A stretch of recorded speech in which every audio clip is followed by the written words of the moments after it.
Ce podcast vous est présenté par Canadian Tire, qui vous invite à prendre rendez-vous en ligne dès maintenant pour votre prochain service automobile. Canadian Tire, notre garage. Par Albi Occasion, le plus beau choix de véhicules de qualité. Et par Vitro Plus, vos gens de métier pour tous vos besoins en verre auto et protection depuis près de 50 ans. Pour les amateurs du podcast RPM, vous le savez. Une fois par saison, j'aime toujours recevoir des gens dans le domaine de la course automobile. Et pour cette saison, je me paye la traite. Je reçois Valérie Limoges. Valérie Limoges, c'est une pilote professionnelle qui a fait des courses aux États-Unis. Elle a gagné des championnats au Québec. Aujourd'hui, elle est instructrice de pilotage. Et on va avoir la chance, surtout, de la découvrir sous une autre facette. On va découvrir des choses que vous ne savez peut-être pas de Valérie Limoges. Et on va se régaler. Merci beaucoup d'avoir choisi le podcast RPM. Et merci à nos précieux partenaires Canadian Tire, Albi Occasion et Vitro Plus.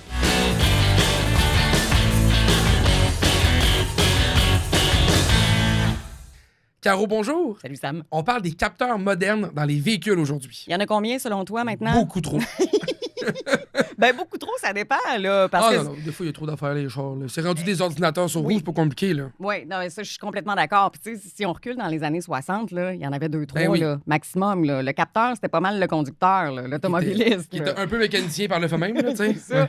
Mais tu sais, il y a des capteurs qu'on connaît, qu'on allume là, déjà, que justement les phares qui allument à la tombée du jour, c'est un capteur. Les lumières dans le rétroviseur, quand il y a quelqu'un qui arrive dans notre angle mort. Les capteurs de stationnement, on les connaît maintenant. Oui, c'est ça, capteur de stationnement dans le pare-choc. Tu Mhm.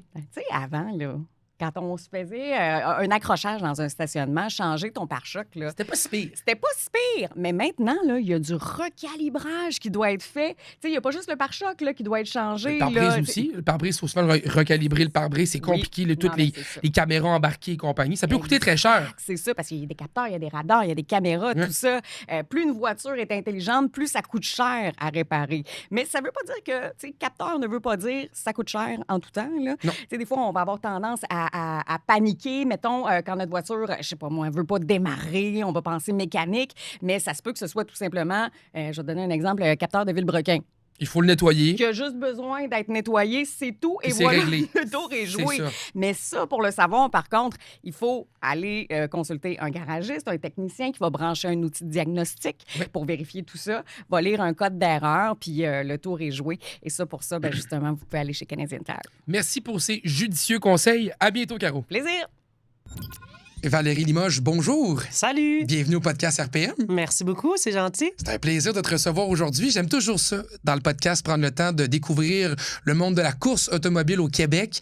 On a reçu des pilotes, on a parlé avec des équipes, même des propriétaires de pistes, on a parlé avec plein de monde.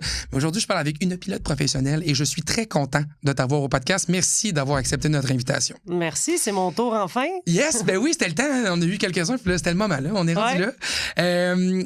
Ça a parti d'où, ta passion pour l'automobile, Valérie? Ben, ça a parti avec mon père, qui est un grand fan de tout ce qui est voiture, tout ce qui brûle du gaz, comme on dit. C'est lui qui m'a initié là, quand j'avais environ 12 ans. Donc, ça vient tout de lui, parce que sinon, j'aurais jamais connu ça c'est sûr. T'as-tu aimé ça ou c'est juste ton père t'a poussé vraiment à faire ça? Non, mais c'est sûr qu'on regardait la Formule 1 ensemble et tout. Fait que ça a commencé là, dans les années 1997 environ. Donc, on regardait ça ensemble. Puis là, ben, un jour, il m'a dit, ça te tente-tu d'aller essayer du kart? Fait que là, je dis, ben, pourquoi pas? Fait que là, la passion est venue comme ça. Puis oui, j'adore ça. 12 ans, c'est-tu tard pour commencer? Ben, c'est pas si tard, mais c'est pas si jeune non plus. Il y en a qui commencent beaucoup plus jeunes, mais moi, c'est arrivé vers 12 ans à peu près. Là. T'as-tu senti un désavantage avec ça? Non, je pense pas, non. Parce qu'on dirait que dans ma tête, moi, il y a toujours des jeunes qui commencent, ils ont genre 3 ans, là, tu sais, comme, tu sais, ils sont comme sur un bac de pommes avec des cartes à gaz, là, t'es comme, on s'en a même pas de bon sens, tu sais, on dirait qu'il y a comme du monde qui commence tellement tôt que je me demandais, tu sais, toi, ça t'a pas vécu de différence. Tu arrivé dans le parcours de karting puis tu te sentais à ta place, là. Oui, exactement. Puis j'ai vraiment roulé beaucoup. Fait que j'ai appris quand même assez rapidement. J'ai pris de l'expérience comme ça. Fait que j'ai comme gradué quand même assez rapidement là, les classes en karting là, à ce moment-là parce que mon père, il avait bien du temps libre l'été. Fait qu'on en profitait pour rouler presque à tous les jours. Là. OK, fait que mais dans le fond, c'est pas compliqué. C'est du driving time. Tu as besoin d'avoir du driving seats. Oui. Là, je prends des termes de gens de course. Là. Je m'ai pas pris des termes qui m'appartiennent pas. J'adore ça. Donc, tu as commencé à en faire plus à ce moment-là. À 12 ans, tu as commencé à en faire beaucoup. Tu avais tes étés. Oui. Qu'est-ce qui t'a fait évoluer dans l'univers de la course automobile? Ben moi, j'adore la compétition. Donc, je voulais toujours aller plus vite. Donc, mon père, il a fallu qu'il change de kart assez souvent pour graduer. Justement, j'ai commencé en 4 temps. Mais après ça, je suis allée rapidement en 2 temps. Puis, justement, je roulais tellement beaucoup que je pense que j'avais un certain talent. Donc, c'est ça. Il me changeait mon kart assez régulièrement. Fait que j'avais la chance de rouler là, pas mal là, à chaque été, là, surtout à SH Karting. Là. Ouais, c'est là que ça a commencé. Ça a-tu été dur, commencer dans l'univers du karting, financièrement, les défis autour de ça? C'était-tu compliqué? Bien, c'est sûr qu'on se cachera pas que la course automobile, peu importe ce que tu fais, c'est quand même assez cher. Mon père, il n'est pas non plus millionnaire non plus, mais il était capable un peu de suivre là, en karting. Mais c'est sûr que ça a coûté cher de pneus, de gaz et de kart, aussi mécanos, des choses comme ça. Là. Comment c'était ta carrière dans le karting? Ben ça a super bien été. Je me suis fait des super bons amis. Fait que c'était vraiment comme un summer camp, si on voulait. Là, à chaque 2-3 jours, on se rejoignait. Il y avait tout le temps du monde qu'on connaissait, des jeunes, des moins jeunes, puis on roulait en masse. Là. T'as-tu évolué beaucoup dans le karting? T'as-tu senti que c'était vraiment une porte d'entrée pour toi d'apprendre à conduire professionnel? Parce qu'on dirait que tous les pilotes avec qui j'ai parlé m'ont tous parlé du karting. Honnêtement, là, c'est comme... On dirait que personne qui, aujourd'hui, peu importe la discipline, là, j'ai parlé avec Tommy Lemaire qui fait de la drift, il a fait du karting. Peu importe du NASCAR, Louis-Philippe Dumoulin, il a fait du karting. Tout le monde a fait du karting. Ben, je pense que c'est la base. Puis surtout, quand tu commences quand même assez jeune, ben c'est ton option que tu as de commencer à rouler puis faire de la compétition. C'est sûr, ça commence par le karting. Il y en a qui skippent cette étape-là, ils commencent plus tard. Ça peut aussi fonctionner. Mais comme moi, j'ai commencé à 12 ans, ben c'est la seule option. Pas vraiment le choix. Là, exactement. C'est ça. Là. Après le karting, tu as fait quoi? J'ai fait de la Formule 1600. OK. Ouais. C'est plus gros, plus dur. Parle-moi un peu, c'était quoi ton expérience dans la Formule 500? C'est vraiment très, très, très différent. C'est sûr qu'il n'y a quand même pas d'appui aérodynamique, mais c'est ça, c'est différent, c'est pas mal plus gros. Un kart, c'est vraiment très petit à comparer de ça, mais j'ai roulé ça aussi en masse, donc j'ai fait mes preuves, puis j'ai monté. Après ça, j'ai fait de la Formule Renault. Celle-ci avait des appuis aérodynamiques, donc c'était encore très différent. Quoi comme genre de véhicule, ça? C'est une Formule 1600 plus rapide, mais avec des appuis aérodynamiques. Donc, on dirait un peu une voiture de F1, à quelque part. Là. Même la petit. Formule 1600, ça ressemble... Mettons pour un néophyte, là, quelqu'un qui ne connaît pas vraiment la course automobile, ça a l'air d'une voiture de F1 un peu. Oui, exactement. Beaucoup plus cher à rouler. Donc, c'est sûr que les accidents, il ne fallait pas trop qu'ils arrivent parce qu'on n'avait pas un énorme budget à ce moment-là. Ouais. Mais c'était vraiment super à conduire quand même. Là. La Formule Renault, c'était une étape plus prestigieuse que la Formule 1600? Oui. Ça course où, ça, la Formule Renault? Moi, je faisais pas tout le championnat, malheureusement, là, parce que ça coûtait très, très cher. Mais moi, j'ai fait j'ai coursé à Vancouver, Toronto, Trois-Rivières, des choses comme ça. Là. Reste au Canada. Les plus grosses courses là, durant l'été de cette série-là, je les ai faites. Là. Qu'est-ce que tu as trouvé qui était différent dans, mettons, l'évolution de ta carrière dans l'automobile avec la course, dans les véhicules que tu as essayé, entre la 1600 et la Renault? Ouais. Il y avait quoi de différent vraiment dans la machine à part l'appui aérodynamique? Bien, c'est sûr, c'était une catégorie plus grosse, donc c'est une série nationale. Donc, les pilotes venaient d'un peu partout, donc c'était quand même plus big. Là. C'était plus dur? Oui, quand même. La compétition était plus forte aussi, oui. Tu as fait d'autres choses après? Oui, j'ai fait du sédan. Donc, j'ai participé à des championnats ici au Québec et au Canada avec une Acura Type R à l'époque. Nice. Oui. C'est cool, ça. Ouais. Ça, c'est comme les jeux vidéo, un peu. Là. Ouais. Tu choisis un char au début, puis là, tu fais de la course avec ça. Là. C'est ça. Ouais. Fait que là, j'ai coursé là-dedans une couple d'années. Puis après ça m'a emmené aux États-Unis parce que je m'étais fait voir au Grand Prix de Trois-Rivières. J'avais eu des problèmes avec la voiture, mais j'avais parti comme vraiment loin en arrière. Puis il y avait une équipe américaine qui coursait là, qui m'ont vu, qui m'ont offert des tests qui sont venus pas longtemps après. Puis là, c'est comme ça que j'ai décroché un volant aux États-Unis avec Ford.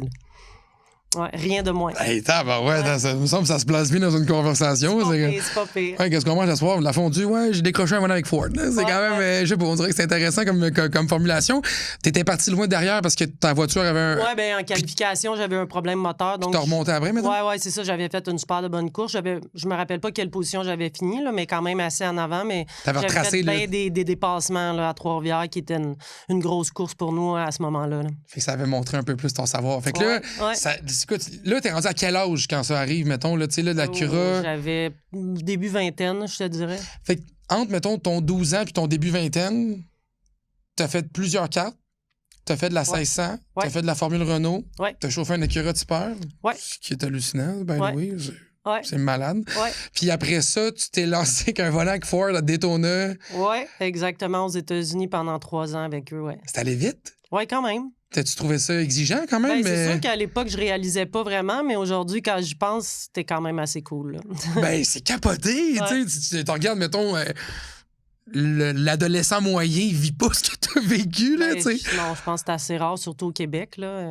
Ouais. Y avait-tu, mettons, des sacrifices que tu as dû faire à travers ça? Parce que, tu sais, aussi, l'adolescent moyen a un bal de finissant, tu sais, Non, vit des j'ai choses. pas fait ça. Ben, c'est ça, tu sais, t'as des Ben, parties je le m'en suis soir. pas vraiment aperçue parce que j'aimais vraiment ça à l'époque et encore aujourd'hui.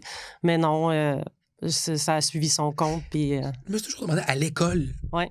c'était-tu bizarre d'être avec les autres élèves? Parce que t'as tellement un train de vie qui est différent. Je vois ça comme un sportif haut niveau, là, tu sais, du monde qui Ouais.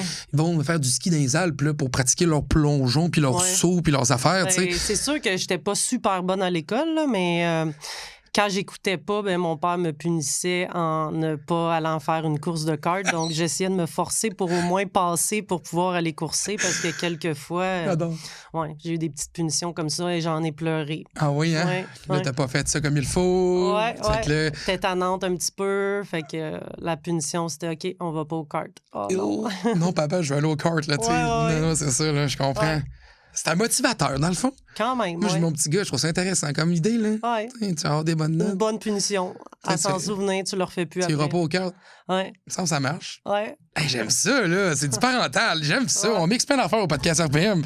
Donc là, écoute, ça a bougé, là. C'est incroyable. On dirait que ça t'a mis tu sais, dans les 10 de premières minutes du podcast, on a découvert plein de choses. Ouais.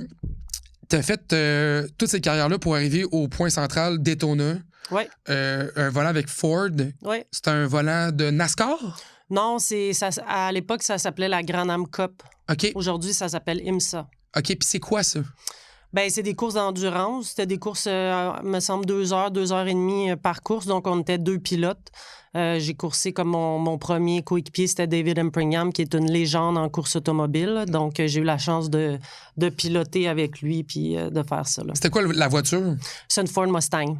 Hein? Ouais. Fait que t'es comme resté dans les voitures de course, là. Oui. Évidemment, ils ont été modifiés et compagnie, mais des noms qu'on connaît. Tu avais une Acura, tu étais dans une Ford Mustang. Ouais, Puis exactement. c'est des courses d'endurance. Fait que le but, c'est de faire le plus long possible sans pépin mécanique, Ouais. prendre des positions. Changement de pilote à mi-course environ, tout dépendant de la stratégie, parce qu'il y a des stratégies dans tout ça. Ça dépend des drapeaux jaunes qu'il va y avoir durant la course. Donc, mais souvent, on changeait à peu près à mi-course là, pour changer les pneus et changer de pilote. C'était-tu exigeant? Moi, je pose beaucoup de questions sur l'exigence parce que je veux que le monde comprenne que c'est pas juste du gravy. Là. C'est pas juste parce que tu fais de la course dans la vie que tout est beau. Là. C'est que tu mets beaucoup d'énergie là-dedans également. Comment c'était de faire ces courses-là? Elles sont plus longues, ça demande beaucoup plus de concentration. Physiquement, ça devait être tough. Ben pas tant que ça, parce que quand tu as fait du kart, après ça, il n'y a rien qui est vraiment difficile. Le kart, c'est vraiment plus physique. Mais c'est sûr, il faut quand même que tu sois en forme. Puis je me souviens aussi, on avait fait une course en Arizona. Il faisait tellement chaud qu'il avait mis la course le soir, finalement, parce qu'il faisait trop chaud durant la journée. Fait qu'il fallait s'ajuster. C'était surtout la chaleur qui faisait que ça devenait vraiment épuisant. Là. Mais c'est sûr, il fallait quand même s'entraîner puis être en forme. Là. Début vingtaine, tu fais ça. Oui. Tu as fait ça pendant combien d'années? Aux États-Unis, c'était 3 ans. OK, tu étais là 3 ans de temps. Oui. C'est une expérience que tu as aimée? Adoré. Ah ouais? J'aimerais ça le refaire, mais là, je suis rendue trop vieille. Pour vrai, ça marche de même? Ben, c'est sûr qu'il y en a encore de mon âge, mais à cause de la récession, moi, aux États-Unis, vers les années 2008, des budgets ont été coupés, donc ça s'est terminé là pour moi. Mais il y en a encore qui ont mon âge qui en font, là, ça, c'est pas un problème. Mais là, d'y retourner, ça serait un petit peu plus compliqué, là. Qu'est-ce qui a changé aujourd'hui, tu penses? Dans la compétition là-bas? Ouais. Ben, c'est sûr qu'il y a beaucoup de manufacturiers qui sont impliqués, donc c'est des pilotes qui sont payés pour faire ça, donc c'est vraiment professionnel. Là. Il y en avait dans mon temps aussi, là, c'est pas ça, mais c'est vraiment professionnel là, comme série, puis ça coûte extrêmement, extrêmement cher. Ça coûtait cher dans le temps, mais on sait que tout coûte plus cher, donc les prix n'ont pas baissé, malheureusement. Non, c'est ça, c'est d'avoir une place. Mais toi, quand tu coursais pour Ford, t'étais professionnel. J'imagine que t'avais un salaire, là. Ouais, j'avais un salaire, T'étais payé pour faire ce que tu faisais. Là. Ouais. Dream job. Oui, Colin, oui. Ouais. Comment on fait pour se remettre de ça? Tu fais quoi après? Qu'est-ce qui s'est passé? Ben là, je suis revenue ici au Québec. Là, j'ai fait quelques petites courses ici et là, mais pas vraiment de championnat. Puis après ça, en 2015, est venue la série Nissan Micra. Oui. Donc, j'ai participé à ça. J'ai fait la Sentra que j'ai fini l'année passée. Donc, j'ai fait comme pendant 11 ans. Fait que j'ai fait de la compétition. Puis dans ces séries-là, il y en avait beaucoup aussi. Il y avait des bons pilotes. Donc, je me suis pas mal amusée avec ça. Là. Oui, une belle série hein, qui se transforme aussi, qui avance. Là, une nouvelle série qui s'en vient. Canada Challenge. Canada Challenge avec les Nissan Z. Oui, absolument. T'as-tu l'intention de... Ben, j'ai pas de plan encore. Là. C'est sûr qu'on se cachera pas que j'aimerais vraiment ça. Je pense que c'est une belle voiture à rouler. Propulsion aussi, plus de puissance. 400 donc, chevaux, Ils sont super belles en plus. Fait que je pense que ça va faire des bons race cars. Là. Mais quand j'ai vu ça, j'ai fait, mon Dieu, il me semble qu'on se lance dans quelque chose de... Tu sais, c'était Nissan Micra, Sentra, c'était super trippant. Je suis allé les voir, les courses, c'était super trippant de voir ça. Tu sais, aussi, on dirait que tu te dis, crème, c'est des chars que je pourrais conduire. Oui, absolument. Il y a de quoi d'accessible là-dedans. Absolument. La Nissan Z aussi. C'est pas un char, pas une affaire rare, pas une Porsche GT3 RS. Là. Exactement. T'es dans c'est accessible encore. Véhicule quand même assez accessible. Puis là, V6, twin turbo, propulsion. Tabarnouche. Je pense que ça va faire des belles batailles en piste, là, ça, c'est sûr. C'est sûr que tu aimerais ça peut-être te lancer là-dedans. Fait que dans le fond, entre le Ford, t'es tombé dans les courses après ça, plus au Québec, t'es revenu ici. Oui, au Québec. Qu'est-ce que t'as fait à travers? Parce que j'imagine, Mané, là, t'es plus pilote, temps plein, il faut que tu fasses d'autres choses. T'as fait quoi? Oui, je donne des cours. Ah oui? Oui. Des cours de? Ben, je travaille surtout pour les manufacturiers comme Porsche. On vient de finir Ice Experience qui était au circuit de Mécaglis pendant 3 semaines. Je fais des programmes de manufacturiers de pneus, off-road et sur-piste de course ou peu importe. Mais souvent, on reçoit des clients puis on fait des activités avec eux. Là. Donc, tu fais encore? Oui, je suis encore là-dedans. Tout ce qui brûle du gaz, encore une fois, c'est là-dedans que je travaille. Mais c'est trippant, pareil, de se dire qu'il y a quelque chose après. Oui, absolument. Parce que, tu sais, l'idée, tu l'as dit toi-même, je suis rendu trop vieille. En tout cas, je sais pas, je connais pas ton âge, là, mais t'as pas l'air vieille, là, Valérie. J'ai pas l'air, mais je m'en viens. En tout cas, je m'en viens. Ben là, en tout cas, je te trouve pas vieille, là, visuellement, là, fait que ça va très bien, mettons, là. Ouais. Puis là, tu te dis, tu sais, clairement, t'es encore capable de conduire clairement bien des autos, là, tu sais, comme la vie est bonne, là, t'as encore une belle vie de conduite devant toi. Oui, absolument. Mais la piste, la course, peu importe le domaine, même le sport, là, tu sais, le tennis, le hockey, il y a toujours. Les jeunes arrivent, là, maintenant, là, puis là, t'as des nouveaux pilotes, puis là, tu te dis, OK, je fais quoi après? Puis là, toi, tu fais quoi, là, de concret, là? Tu sais, t'as un job, temps plein, tu travailles encore juste là-dedans. Oui, absolument. Puis j'ai la chance de conduire tout le temps des véhicules nouveaux. J'essaie beaucoup de véhicules aussi, donc c'est quand même le fun. Je fais quelques tournages aussi pour des manufacturiers aussi, des footage, des choses comme ça. Fait que je me tiens à jour, puis j'aime bien ça. C'est trippant d'avoir tout ça. Je te souhaite une place dans la Nissan Z. Oui, j'aimerais bien ça. Ça, c'est sûr. Si jamais ça s'ouvre à toi, c'est un plaisir. Là. Je pense qu'ils font ça là-dedans là, actuellement. Là, oui, absolument. Il y a quand même pas mal de gens qui ont acheté de véhicules. Fait que ça se passe bien. Oui. J'aimerais que tu me parles maintenant d'un sujet important, la place des femmes dans le domaine automobile. Oui. C'est un sujet qui je trouve qu'on aborde très peu. Là, on en parle toujours un peu brièvement. Ouais. Avec tout le parcours que tu viens de nous conter là. Encore aujourd'hui, tu es active là-dedans. Ouais. Comment c'était au départ de commencer comme une femme dans le domaine automobile à aujourd'hui? Une grosse question. Là. On peut prendre du temps. Là. C'est gros comme question. Ouais. Comment tu t'es sentie quand tu as commencé dans le domaine? Ben, c'est que j'ai commencé quand même à 12 ans à faire du kart. Moi, on était avec des enfants encore. Fait que moi, toutes mes amies presque sont encore ou étaient en course automobile. Fait que pour moi, tu sais, j'ai pas vu qu'il y a eu de la discrimination, des trucs comme ça, parce que ça fait tellement longtemps que je suis là-dedans. Je suis pas nouvelle. Donc, je pense qu'il y a un certain respect à ce niveau-là. Puis, tu sais, les gars ou une fille, pour moi, ça fait aucune différence. Je pense qu'on a notre place autant que les gars dans l'automobile, que ce soit pour le travail ou pour faire de la course automobile. Aujourd'hui aussi, j'imagine, le même principe? Oui, absolument. Ouais. Tu es là-dedans depuis longtemps. Tu n'as pas eu. On a reçu Marie-Laurence. Oui. Marie-Laurence au podcast, c'est la première saison qui est venue nous jaser aussi, qui nous a dit sensiblement la même chose. Ouais. Comme quoi, on dirait que dans le domaine automobile, dans la course au moins, il y a l'air d'avoir pas de discrimination, c'est comme un respect commun entre les deux groupes. C'est le fun d'entendre ça. On dirait que c'est encourageant. Moi, j'aime la compétition, donc que ça soit. Que je course contre une fille ou un gars, c'est la même chose pour moi. Puis j'imagine que c'est la même chose pour eux. Je pense qu'il y a un certain respect qui se forme. Puis comme ça fait longtemps qu'on est dans le domaine, bien, on a notre place. Il y a moins de femmes, par contre, quand même. Oui, absolument. En quantité. Absolument. Il y a quand même pourquoi pas une parité maintenant? On peut-tu y croire? Mettons, avoir. Parce que, tu sais, maintenant, j'ai comme l'impression qu'on associe toujours l'auto aux petits gars. Là, les autos, c'est les petits gars, les petites filles, c'est d'autres choses. Je pense qu'on en voit de plus en plus. On va pas se le cacher. Je sais pas si ça va être la parité exacte. Ça vient avec le talent aussi. Maintenant, il faut que les gens. Il faut que la personne ait l'intérêt aussi. Il y en a des fois, ils commencent jeunes, mais ils arrêtent de bonne heure aussi parce qu'ils ont d'autres intérêts aussi, puis c'est correct. Ouais. Mais moi, mon intérêt est encore là.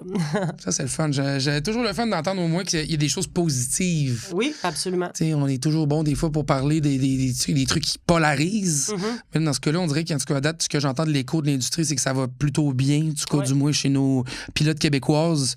Ça semble avoir été un milieu accueillant à quelque part. Ça, c'est vrai. Oui. Ce qui est une très, très bonne nouvelle. Tu t'es impliqué dans la course. Oui. Maintenant, tu es avec les manufacturiers. Oui. Ton rôle est sensiblement le même d'être la spécialiste du volant, de savoir ce que tu fais avec un volant. Oui. Trouves-tu que les voitures aujourd'hui sont moins intéressantes à conduire qu'auparavant? Bien, c'est sûr que ça dépasse ce que tu conduis, mais je trouve que l'avancée technologique des véhicules, c'est vraiment intéressant. Année après année, on voit l'évolution des véhicules. Donc, moi, ça m'intéresse puis ça m'interpelle vraiment beaucoup, là. Qu'est-ce que tu as vu, mettons, de nouveau dans les voitures que tu dis, hey, ça, j'avais pas ça quand j'ai commencé, mais j'aurais aimé ça avoir ça aujourd'hui? Bien, que ça soit juste le système ABS, comment c'est rendu... très, très, très précis. Les systèmes de traction aussi. Les voitures pardonnent beaucoup plus que dans le temps. On va pas se le cacher, que ce soit sur une piste ou même sur la route. Donc, ça, c'est quelque chose que j'apprécie beaucoup, là. Et ça s'est perfectionné au point de se dire qu'on peut les utiliser quand même, ces systèmes-là, d'aide à la conduite, dans le fond. Oui, absolument. Ils sont pas juste là pour nous enlever le plaisir, là, tu sais. Oui, exact, oui. Non, il faut travailler avec, c'est ça qu'il faut. Ben, c'est ça qu'on a besoin aussi. Il faut qu'on travaille les deux ensemble là-dedans. La sécurité aussi, tu sais. Ben oui, la sécurité de tous. Puis Dieu sait aussi que dans la conduite automobile, tu es sur la route toi aussi. Tes comportements routiers un peu dangereux, il y en a à gauche et à droite. Oui, absolument. Puis ça, c'est pas évident, là, certainement. Là. Je suis pas mal plus sage qu'avant, par exemple. Ah ouais? Ah ouais. Pourquoi? Bon, je sais pas, je conduis un gros camion maintenant, fait que je m'excite pas trop. C'est moins le fun? Ben, j'ai besoin de l'espace maintenant. Pour transporter... Ben, c'est parce que je fais du ski, je vais dans le nord, des petits road trips ici et là, camping, donc plus d'espace. T'as-tu encore un char de course? Non. Pas de char d'été? Non. Pour t'exciter un peu? Non. Mon père, il y en a, je pourrais les prendre, mais je fais bien attention, fait que c'est un peu plus compliqué. Qu'est-ce que ton père? Une Corvette C8 puis une Viper. Bon, ben tu vois. Ouais. Tout bonnement. Mais j'aime bien les véhicules plus vieux. Il y a une Viper, je pense, 2004. Ouh. Ça, j'aime bien ça. Puis là, il veut la vendre. Puis là, je suis comme, non, je veux pas que tu la vendes. Sont épeurantes un peu. Hein? Oui, mais j'aime ça quand même. C'est vraiment brut, là, tu sais. Drôle, hein? Il y a juste 500 chevaux, mais on dirait que tu en as 2000, là, mais juste, j'espère que t'es comme couché. Il faut que tu tiennes le volant à deux mains, là, sur tu vois rien là-dessus. C'est quasiment épeurant, je trouve ça, là. Mais c'est un méchant bonnet en avant de ça. Le capot est vraiment long. Ah oui, c'est interminable. Les pneus sont ça de large, là. C'est un bloc appartement en avant, là, tellement long, là, c'est comme ça finit pas de finir. Des chars trippants, par contre, ça, vois-tu, tu me fais rire un peu parce que tu me dis, moi, j'aime bien les ABS, c'est bien fait à Star les traction control, mais je veux pas que la Viper s'en aille. Non. Ben, j'aime vraiment tout. J'aime ce qui est vieux puis j'aime ce qui est nouveau. C'est comme le mix entre les deux qui est là. Ouais. Comment tu projettes, mettons, le restant de ta carrière dans l'automobile? Parce que la course, on s'est dit tantôt, il y a des possibilités un peu au Québec. Ouais. Mais on sait aussi qu'au Québec, la course, c'est pas aussi populaire qu'ailleurs. Aux États-Unis, clairement, il y a une manne de gens qui suivent le milieu de la course. Puis, penses-tu qu'il va y avoir d'autres choses plus tard pour toi dans l'univers de la course automobile? Bien, c'est sûr que j'aimerais ça courser encore quelques années, si je suis encore bonne et performante. Parce que c'est sûr que si je vois que je diminue puis je suis plus aussi bonne qu'avant, ça va pas m'intéresser. Moi, je veux rouler en avant puis je veux qu'il y ait de la compétition. Donc, tant que je vais être capable de le faire, je vais le faire. Puis si j'ai les partenaires aussi avec moi, c'est pas un problème. Puis sinon, ben je continue quand même à donner des cours puis à travailler pour différents manufacturiers à contrat. Donc, tu sais, ça, je peux le faire encore bien des années. Puis c'est tant mieux comme ça. Là. Comme je te dis, j'adore la technologie. J'aime conduire des nouveaux véhicules. Donc, c'est un emploi qui soute bien mes besoins là, à ce moment-ci. La course au Québec, moins populaire, mais tu as quand même réussi à faire une carrière. Oui, Il y a du monde, dans le fond, qui sont là pareil. Ben, tu sais, c'est sûr que qu'est-ce que j'ai accumulé comme background en course automobile, c'est pour ça que je suis capable de travailler pour les manufacturiers, parce qu'au Québec, on doit être une dizaine, une quinzaine qui fait la même job que je fais. Fait que, tu sais, c'est très, très, très limité. Mais avec le background puis l'expérience que j'ai, c'est comme ça que j'ai mes contrats. Fait que, tu sais, pourquoi pas continuer. Puis de toute façon, c'est pas mal juste ça que je connais. Fait que je vais me concentrer sur qu'est-ce que je sais faire. Ben oui, bien sûr. Ben oui. Puis tu sais, une année, je trouve toujours que c'est un privilège dans la vie de pouvoir faire ce qu'on veut dans la vie. Là, quand si t'aimes la voiture, t'aimes conduire, tu peux le faire puis que ça soit un travail, c'est extraordinaire. Puis qu'est-ce qui est le fun aussi, c'est que cette job-là, c'est que c'est tout le temps des contrats, 1 semaine, 2 semaines, 3 semaines, quelques jours ici et là. Donc, c'est tout le temps différent. Tu sais, je peux travailler avec un manufacturier de véhicules, puis la semaine d'après, c'est un manufacturier de pneus. Donc, on fait des activités différentes. Donc, j'ai jamais l'impression que je fais tout le temps la même chose. Puis quand tu es un peu tanné, ben, tu sais que la semaine prochaine, ça va être quelque chose d'autre. C'est comme, il y a toujours de quoi. Ouais. Qu'est-ce que tu dirais à quelqu'un qui se lance dans la course automobile en 2026? Là? Quelqu'un qui dit, OK, moi, j'ai envie de me lancer là-dedans. C'est quoi le chemin que tu dirais, OK, pour commencer, fais ça? Ouais. C'est quoi tu proposes? Ben, c'est sûr que commencer de faire du karting au début, c'est pas mauvais. Si t'es un peu plus vieux, ben, tu peux commencer dans des séries comme, supposons, le Canada Challenge, qui est une série qui est abordable. Le SPC, c'est quand même une série qui est abordable. Beaucoup de compétitions, beaucoup de véhicules quand même en piste. Puis, ils ont des beaux programmes de course aussi. Donc, on roule à Mosport, qui est une super de belle piste. Il y a le Mont-Tremblant, Grand Prix de Trois-Rivières. Donc, ça, c'est des séries qui sont quand même abordables puis qu'il y a de la bonne compétition. Mais, tu sais, c'est certain que ça prend des sous pour faire de la course automobile. Puis, souvent aussi, les gens... Ils vont se dire qu'ils ont le budget pour faire les courses, mais l'important, c'est de pratiquer aussi. Il ne faut pas l'oublier parce que sinon, si tu roules tout le temps en arrière parce que tu n'as pas de budget pour pratiquer, bien, tant qu'à moi, c'est un peu... c'est pas aussi bon. Il faut rouler. Là. Moi, j'ai tellement roulé là, dans ma carrière au début, puis même encore aujourd'hui, il faut qu'on prévoie des journées de pratique puis mettre un certain budget là-dedans pour pouvoir performer. C'est sûr que si toi, ton objectif, c'est si tu veux rouler en arrière puis que ça te dérange pas, c'est correct aussi. Mais si tu veux être performant, la pratique, il faut pas négliger ça, c'est sûr. Le sim racing? Ben oui, c'est sûr que ça peut aider. Moi, je suis vraiment pas bonne, puis j'en fais pas vraiment. Mais je pense que ça, quelqu'un qui a une certaine dextérité là-dedans, ça peut quand même... Puis ce qui est bon, c'est que tu peux apprendre les pistes aussi, parce que souvent, tu vas à un week-end de course où tu vas aller pratiquer à telle piste, mais t'es jamais allé. Je pense que le simulateur, au moins, ça peut te donner cette vision-là de voir où ce que les tournants vont, droite, gauche, l'élévation. Donc, ça peut quand même être très utile. Ça te donne aussi... peut-être la chance de faire de la course sans avoir le... Parce que c'est unanime. Là. Tous les pilotes à qui j'ai parlé m'ont dit à quel point ça coûte cher, là, faire de la course. Là. Ça, on le sait, là. Ça, c'est clair. Là. Bon. Ben, peut-être que le sim racing, c'est une porte quand même pour... Oui, ben il y en a qui en font même des carrières en sim racing. Il y a de la bonne compétition. Puis c'est quand même assez accessible parce que tu peux le faire à même chez toi quand tu as ton simulateur. Ben, c'est ça. Ou sinon, il y a des places aussi que tu peux aller louer des simulateurs puis participer à des courses. Là. Fait que c'est quand même le fun, mais moi, je suis pas très bonne. C'est-tu tant différent? Ben, c'est parce qu'on dirait que j'ai comme pas vraiment la patience, puis on dirait que vu que c'est pas un vrai véhicule, j'essaie tout le temps de pousser trop, puis là, je spin, puis là, je sors de piste, mais je sais qu'en vrai, ça m'arriverait pas nécessairement parce que là, tu sais que t'as un vrai véhicule, là, tu sais. C'est drôle, ça. Oui, quand même. Mais je pense que je suis trop old school pour le simulateur, mais je pense que c'est quand même le fun pour le monde qui aime justement les ordinateurs et tout de faire ça. Mais c'est intéressant, par contre, parce que, tu sais, t'as la chance d'en faire de la vraie course. Oui. Pas moi. Mais moi, j'ai déjà fait un peu de sim racing. Je trouve ça super le fun. Là. J'ai l'impression de savoir ce que je fais. Mais là, dans la vraie vie, il y a une distinction. Là. Ouais. C'est pas pareil là, quand t'es sur le jeu vidéo avec une voiture, qu'il arrive quelque chose, pas trop grave. Tu repèses sur le bouton puis tu recommences. Mais quand t'es derrière le volant d'un char de course puis qu'il y a des conséquences physiques, monétaires, c'est pas les mêmes risques que tu dois prendre. C'est ça. Ouais. C'est intéressant. Ouais. Y a-tu des gens dans l'industrie avec qui tu sais, d'autres pilotes avec qui tu partages qui se disent OK, moi, je pense que je vais mettre mes billes là-dedans? Ça va commencer à essayer de me lancer dans le sim racing puis faire des compétitions. Ben, personnellement, je connais pas grand monde, mais je sais qu'il y en a qui en font, là, mais je suis pas vraiment familière avec le milieu non plus. Là. Tu disais toi-même, là, c'est comme rendu à ce temps, il y a des gens qui font ça, là, c'est rendu payant pour eux autres de faire ça. Il y a des jobs et des commanditaires qui...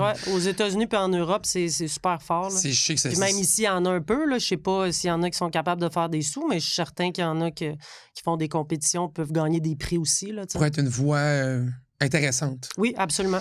On a glissé un mot sur la Viper à ton père. Oui. Je trouve ça super le fun. J'ai envie de savoir, toi, tes autos, qu'est-ce que tu as eu comme voiture dans ta vie? Ben, mettons l'auto que j'ai eue quand même assez jeune, une S2000. Ouh! Ouais. Wow! Ouais. Wow! Ouais, ça, je l'ai bien aimé. C'est méchante bagnole, ça! J'aurais pas dû Mon père aurait pas dû la vendre. Il voulait la vendre. Mais oui. Quand j'étais allée aux États-Unis, il l'a vendue. Quand je suis revenue, je n'avais plus. C'est bien triste, ça. Ouais, je sais. Tu vas pas être contente de revenir, hein? Non, J'espère. vraiment pas. J'en revenais pas. C'était en quelle J'avais fait année? ça, puis en 2001. T'es quelle couleur? Jaune. Oh, arrête! Ouais, je sais. En plus, aujourd'hui, s'ils valent plus que qu'est-ce qu'ils valaient dans le temps. tu savais? Jaune! Ouais. Ils sont tellement rares! Ouais. Parce que moi, j'ai pas tourné le couteau dans la plaie, là. On dirait que Non, je suis en train de sais. mettre... Je mets de l'alcool à friction sur une plaie De temps ouverte, en là. temps, j'y en monte sur Internet, puis je suis comme Colin, on n'aurait pas dû la vendre. Hein. Ils valent cher, là, ceux-là qui sont en bon état puis pas accidentés. Là, Ouch! Ouais. C'est décapotable? Oui. Faut que ça arrête, là. Ouais, je sais. J'aimais bien ça. Méchant bolide. Ça, je conduisais un peu trop vite, par exemple. Sûrement, j'aurais pas eu de permis. Ben ouais, longtemps. hein? Ça tire un peu quand même, Ouais, hein? ouais. Fait que ça, Ben, c'est vraiment le plaisir de conduire. C'est comme un petit go-kart. T'es assis à terre avec ça. Fait que- Ben, t'es couché à terre, puis c'est le fun, là. Ouais, C'est ouais. léger aussi, Ouais, là. Ça avait absolument. beaucoup de puissance. Ça montait haut dans le régime, là. Ouais. Je me souviens de l'odomètre Ouais. qui était... C'était assez révolutionnaire là, dans le temps comme véhicule d'avoir ça avec le push to start, le petit bouton rouge sur le côté. Ben puis, oui. Le dash avec comme les flèches. Là. Numérique un peu, là, numérique, tu sais, ouais, là. c'est ça, exact. Ouais. Mais oui, ça, c'est Ouais, dans le temps. c'était tout qu'un bolide. C'est dans le temps, ce qu'Honda sortait des affaires, puis t'étais comme, OK, là, sont encore comme les premières préludes, là, tu sais, Ouais, quand- ouais. les roues directionnelles, il y avait Ouais. plein de choses tripantes chez Honda, puis ça en avait été un. On espère d'ailleurs un retour. Ouais, ça serait le fun. Ils ont fait la prélude. Là. Ouais, Ouais.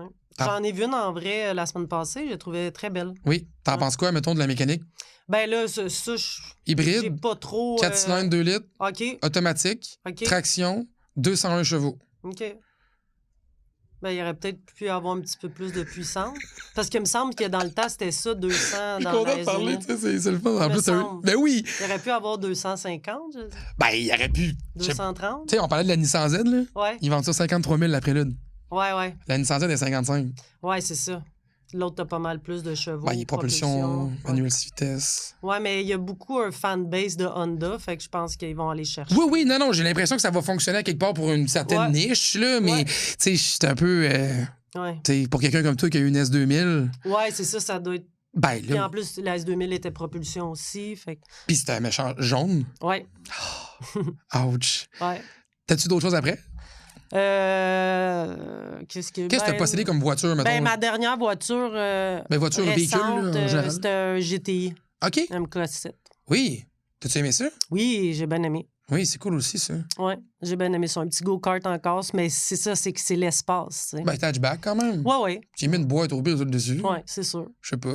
Comme Marie-Laurence. Ben oui. Ben, les gens qui ont des voitures familiales, généralement, ou des petites voitures compactes, se mettent des Ouais, boîtes de rangement Moi, sur j'avais le... le rack à vélo. Pratique. Ouais. Ça faisait un beau petit setup. Ben, tu sais, c'est le fun là-dedans, c'est rien que des appellations. Le SI, tu sais, on a eu Ouais. le S2000. J'ai eu une RX-8 aussi. Ah, ben oui, Ouais. tout bonnement. Ouais.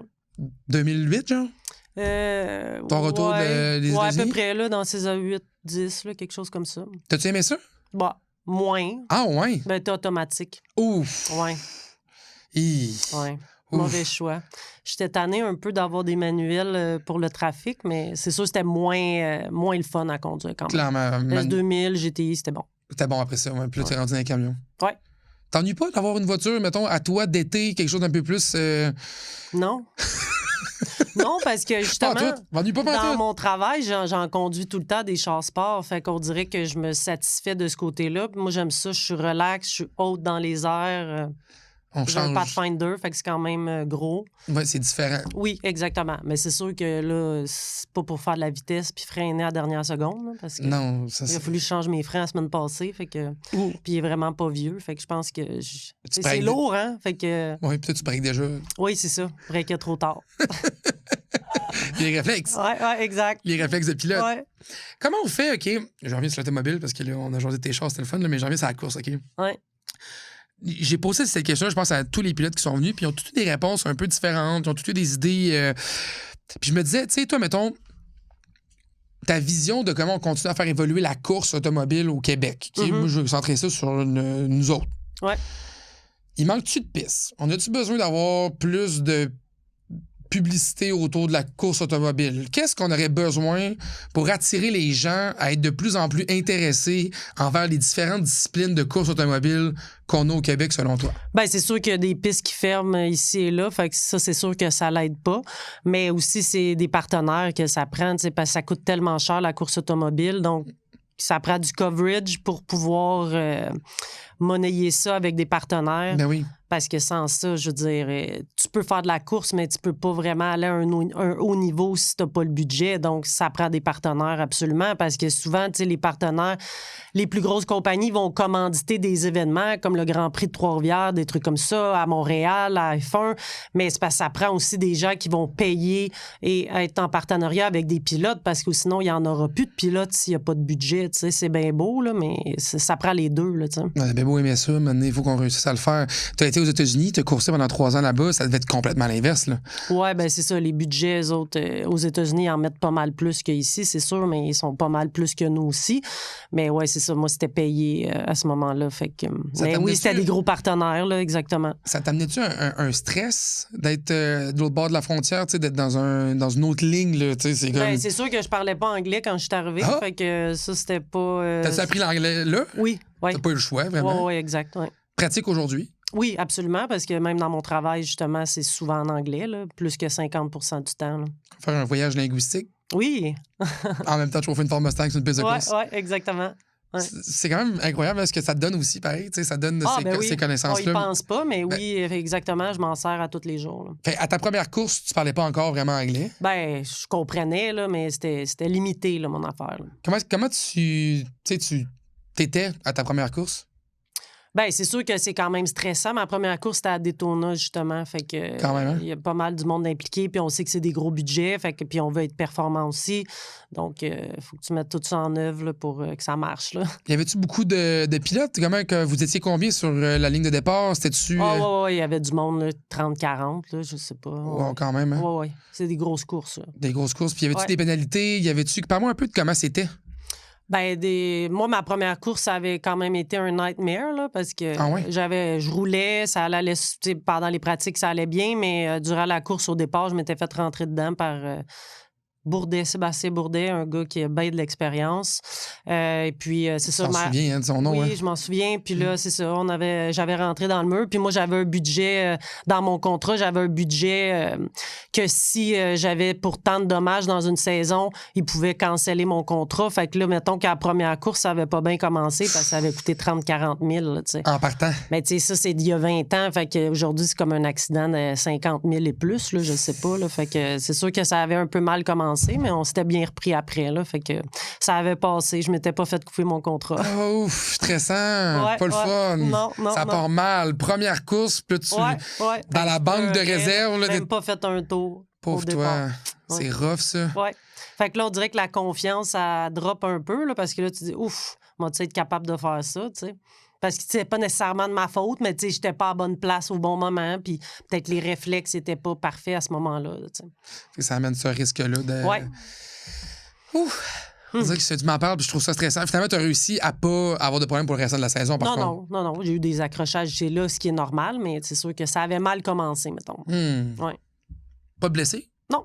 T'as pas été blessé non plus durant toute ton aventure avec les courses? Je me suis cassé une main en karting, mais c'est à peu près tout. C'est quand même bien. Hein? Ouais, c'est pas pire. C'est plus sécuritaire qu'on pense. J'avais un bras dans le plâtre pendant 1 mois, puis là, mon père... j'avais manqué quelques courses, mais là, vers la fin où ce qui enlevait presque mon plâtre, il y avait une course, fait que mon père me l'avait coupé, puis j'avais coursé quand même. À la maison? Oui. Il m'avait arrangé ça, là, puis... C'est pas vrai qu'on allait manquer à la course, là. Non. Ben, tu sais, je l'ôtais comme le lundi ou le mardi, puis c'était durant le week-end. Fait qu'il était il va être correct, ta petite main. Elle va être correct, hein? Ouais. On va aller faire du kart. Ouais. On a mis de l'argent là-dedans quand même, là. Ouais. Lui aussi, il avait aussi hâte que moi de revenir, fait que... Ben, j'espère. Puis là, c'est une course importante. Maintenant, c'est pas vrai que c'est un plâtre qui va vous arrêter, là. Exactement. Maintenant, il faut quand même que ça... J'ai survécu. Ben, ça, je trouve ça le fun, vraiment, là, puis je me suis cassé des côtes aussi en kart. C'est ça que je disais, comme c'est vraiment physique du kart, là. Fait que je m'étais cassé des côtes aussi. Ah oui? Ouais. Ça fait mal. Fait que principalement en kart. Ouais. Que tu as eu des blessures. Ouais. Parce que tu apprenais plus à piloter ou des erreurs? Non, mais c'était quand je me suis cassé la main, c'est quelqu'un qui a freiné ou ce qui aurait pas dû, puis j'ai juste passé par... J'étais trop proche, fait que j'ai passé par-dessus. Puis les côtes, des fois, tu prends un virage, puis il y a comme un trou, puis là, les bancs sont en plastique, il n'y a pas de coussin là-dessus. Là, ouais, c'est ça, ça avait juste mal cogné. Ça te cassé les côtes de même. Ouais. Est-ce que tu juges que la course est sécuritaire maintenant? Ah oui, quand même, oui. On dirait que j'ai pas tant de personnes qui m'ont dit qu'il y a eu c'est sécuritaire. Des grosses affaires. Là, ouais. Non, avec les cages de sécurité, puis les voitures que je conduis, c'est des voitures sédans, donc c'est pas si petit que ça. Là, fait que non, c'est quand même... que tu tiennes, c'est sûr qu'il faut que tu fasses attention quand même. Là. Je dis pas que c'est aucunement dangereux, mais c'est quand même relativement sécuritaire, là. Pas plus qu'un autre sport, là, je pense. Là. T'as-tu déjà eu peur? Comme faux, là? Dans une course, à un moment donné, tu te dis, là, j'ai eu peur, là. Non. Pense pas à ça. T'as l'adrénaline, puis... c'est sûr qu'il est sûrement arrivé des moments, mais j'ai rien en tant que tel qui m'aurait dit « Ah, wow, j'ai vraiment eu peur, là, tu sais. » C'est pas arrivé. Non, pas tant que ça, là. C'est sûr que, tu sais, mettons, à Daytona, c'est une des pistes qu'on allait le plus vite. Là, quand tu y penses, tu dis « Hey, Colin, on roulait à telle vitesse. » Je pense on prenait à peu près 285 km/h. Fait que là, tu te dis, Colin, si j'ai un accident, c'est sûr que ça peut faire mal. Mais en même temps, les pistes là-bas sont tellement belles, c'est tellement lisse que tu roules cette vitesse-là, puis t'as pas l'impression non plus d'aller aussi vite que ça. T'sais, au Québec, si tu roulerais 285 sur la route, là, ton auto voudrait se décrencher là, parce qu'il y a ben trop de trous, là, tu sais. Mais là, sur les pistes de course, t'as pas l'impression souvent que tu roules si vite que ça, là. Comment ça a été tes 3 ans à Daytona? Est-ce que t'es comme fier de ce que t'as fait comme parcours là-bas? T'es-tu content des résultats que t'as eus? Oui, surtout d'avoir fait les 24 heures de Daytona, ça, c'est pas mal un des bucket list de tous les pilotes dans le monde. Donc, j'ai eu la chance de le faire, je pense que c'était en 2007, 2006. Fait que ça, je suis vraiment fière de l'avoir fait. Puis, tu sais, encore une fois, on dirait que quand j'étais là-bas, à cet âge-là, je réalisais moins, mais là, aujourd'hui, quand je le dis, je suis comme « Ah ouais, c'est quand même cool, là, tu sais. » Il n'y a pas beaucoup de pilotes au Québec qui ont fait ça. Là. C'est une grosse course, là. Oui, absolument. C'est connu. Ça fait partie, là. Il y a comme un grand chelem, là, que les pilotes veulent faire, là. Oui. Ils veulent faire Le Mans, la F1, gagner un Grand Prix d'F1, gagner Le Mans, puis gagner Daytona. Oui. Je pense que c'est ça. Moi, j'ai participé au moins à un. C'est quand même cool. Oui. Quelqu'un de chez nous. Oui. Je trouve que je trouve ça capoté. T'as pu faire ce genre d'expérience-là. Ben, encore plus, tu sais, on dirait qu'il y a encore de quoi d'un peu plus historique là-dedans. Là, oui, quand même. C'est plate que ça ait... C'est l'histoire de... Bon, pas la pandémie, mais c'est la crise financière à l'époque aussi qui a comme coupé l'élan. Oui, exactement. Parce que je pense que j'aurais pu continuer encore quelques années là-dedans, mais malheureusement, la récession a fait très mal aux États-Unis. Donc... Oui, ça fait mal à tout le monde. Oui, exact. Ça, c'est arrivé... je te pose une question sur ton permis de conduire. Oui. Parce que les permis de conduire et les pilotes, c'est pas toujours clair. Il y en a plusieurs qui n'avaient comme pas fait leur permis de conduire parce qu'ils étaient tellement habitués de faire de la course qu'ils sentaient pas le besoin d'avoir un permis de conduire. Est-ce que tu as eu rapidement ton permis de conduire? Ben, c'est ça, c'est que j'ai échoué la première fois. Arrête! Ouais. Non! J'étais trop stressée parce que c'est ça, ma mère, à l'époque, elle avait un Jeep Grand Cherokee qui était quand même très cool. Puis là, à l'époque, quand tu avais ton permis, tu pouvais conduire, mettons que tu l'avais... Tout de suite après, tu pouvais conduire, mais avec quelqu'un, je pense, qui avait tant d'années d'expérience déjà avec un vrai permis. Fait que moi, ce que j'avais fait, c'est que j'avais planifié une escapade avec des amis, puis un de mes amis qui était plus vieux, lui, il avait déjà son permis depuis quelques années. Fait que lui, il pouvait être le co-pilote, là, puis moi, je conduisais. Mais là, finalement, les plans ont changé parce que là, après ça, il fallait que tu attendes un mois ou je sais pas combien de temps avant de pouvoir repasser ton permis pour l'avoir. Fait que j'ai été bien déçue. J'étais tellement stressée que j'ai échoué. Qu'est-ce que t'as fait? Ben, je répondais pas aux bonnes questions. Ah, pour vrai? Ouais. OK, c'est le théorique que t'as pas eu. Ah, il n'y avait pas de pratique. Avant, t'étais pas obligé de le prendre, c'est la ça, pratique. OK, c'est le théorique. Ah, ben là, je peux comprendre. Oui, mais je peux te dire que quand tu le repasses, là, t'es encore plus stressé, là. Puis là, je me rappelle, quand je suis retournée pour le passer, là, quand t'échoues une question, ça te fait tout de suite comme un X ou quelque chose. Mais là, j'ai moffé les 2-3 premières, là, mais j'étais tellement stressée. Mais des fois, c'est des questions niaiseuses. Mais là, c'est comme... Puis moi, je suis tout le temps un peu pressée, puis stressée, puis stressante des fois pour certains, que là, j'essayais de faire tout vite. Mais là, j'ai dit, OK, là, on va se calmer. On a en masse de temps pour le faire. Oui. Puis là, finalement, j'ai repris mes esprits, puis là, je l'ai passé. Ça te prenait un papier de conduire, là? Colin, oui. Tu peux pas être pilote. Ben là, c'est ce que je me disais, là, comment j'ai fait pour échouer. Là. Ben là, je peux pas conduire des chars de course, mais pas avoir mon permis de conduire. Il y a de quoi qui est incohérent là-dedans. Là. Au moins, tu l'as eu 2 fois. Ouais. Bon, c'est pas pire. Au moins, maintenant, tu l'as, c'est déjà bien. C'est une bonne chose. T'es maman? Oui. As-tu l'intention de pousser la progéniture dans l'univers de la course automobile? Ben, je pense pas parce que côté financier, c'est toujours un challenge. Puis je sais pas si elle aimerait ça, mais je sais qu'elle aime venir aux courses, par exemple. Parce qu'il y a tout le temps plein d'activités, surtout quand on va à Mosport. Il y a plein d'activités pour les enfants. Fait que pour elle, c'est comme aller en vacances. Elle aime bien les Airbnb aussi. Elle va choisir sa chambre quand on arrive. Fait que pour elle, c'est bien excitant. Si elle veut en faire un peu de cartes, ça me dérangerait pas, mais on verra où ce que ça mène. Mais tu sais, ça veut pas dire qu'elle va avoir non plus l'intérêt. Bon, mais mettons qu'elle l'a, Mais mettons qu'elle cogne à la porte. Elle regardait à la télé, puis là, elle dit « Ah, maman, t'écoutes, en fin de semaine, j'écoutais la Formule 1, là, elle voulait écouter ses bonhommes. » Mais là, j'étais comme « Tu vas prendre ton iPad, moi, je vais prendre la télé. » C'est l'iPhone. Oui, c'est ça, exactement. Mais si un jour, elle cogne à la porte, là. Ah, ben. Tu sais, maman, j'aimerais ça l'essayer. Oui, oui. On peut pas dire non, là. Ben, je pense pas. Ben là. Non. Je vais peut-être être un peu trop stressée. Moi, je suis mère poule. Ah oui, J'ai peur qu'elle se blesse. Ben là, pourtant. Je sais. T'as fait des jumps en carte, t'es cassé la main, ton père t'a coupé le plâtre, t'es reparti. Je sais. T'es allé aux États-Unis. Oui, je sais. Ben là. Ben, je vais voir à ce moment-là. Là, j'ai encore une couple d'années, elle a 4 ans. Ah, ben c'est pas pire. Ça s'en vient. Ça va vite, là. Ça va vite. Ils apprennent vite aussi. Oui, c'est ça. Ça, je trouve ben, ça... Elle a quand même une petite Lamborghini téléguidée qu'elle peut embarquer dedans. Fait qu'on va commencer avec ça, puis on verra. Qu'est-ce qu'on te souhaite dans l'avenir? As-tu des projets sur la table? Ben, c'est sûr que là, la saison approche à grands pas, donc il va falloir que j'ai quelques options. Donc, j'analyse tout ça pour La voir. saison 2? La saison de course cet été. Oui. Donc, j'ai quelques options. On va voir ce qui va être le mieux pour moi, là, puis mes partenaires, qu'est-ce qu'on va décider. Mais c'est sûr que la série Canada Challenge avec les aides, c'est quelque chose que j'aimerais faire. T'as d'autres options, c'est quoi? Ah, ben, comment? Ton podcast, là. ben, des véhicules sédans. OK. Peut-être une autre marque, je sais pas. Mettons, je sais pas, juste un logo, là, juste savoir. Là. Un logo rond. OK, rond. Mettons, puis y a-tu du bleu et du blanc dedans? Peut-être. OK. Puis mettons, ça dépend si tu connais bien tes couleurs. Mettons, c'est allemand, là. Mettons. On jase, là. Ben, peut-être. Non, mais on jase, des options. Là. OK. Seulement des options. T'es bon, hein, pour... Quand même, hein? Détective Samuel Tremblay-Michaud, yes, sir! Ouais. Intéressant. Ouais. Intéressant. Fait qu'il y a des beaux projets qui s'en viennent. Oui. Parce que du moins, là, t'as l'air de pouvoir naviguer entre des projets. Oui, exactement. Puis j'ai pas mal de travail qui s'aligne aussi pour le printemps, donc... Ben, très content pour toi, Valérie. Il faut travailler aussi, hein? Ben, là, maintenant, il faut y payer les breaks sur le Pathfinder, voilà. là. Oui, exact. Ça coûte cher des breaks, là. Il faut les réparer, nos chars, là. Merci, Valérie, d'avoir pris le temps. C'est déjà la fin du podcast. Ça a tellement été vite. Écoute, ça passe. C'est vrai que ça passe vite. Je te l'avais dit avant de commencer, ça allait prendre 2 secondes. De même. Merci d'avoir pris le temps d'être venu nous voir au podcast RPM.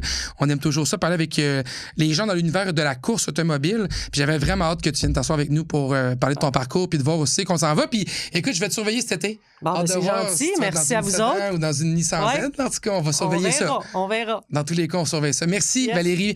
Merci à vous d'avoir choisi le podcast RPM et merci à nos précieux commanditaires Canadien Tire, Albi Occasion et Vitro Plus. Je vous dis à très bientôt. Bye bye.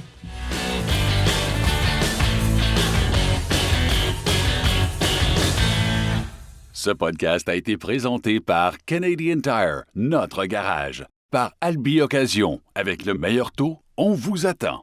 Et par Vitro Plus, vos gens de métier depuis près de 50 ans.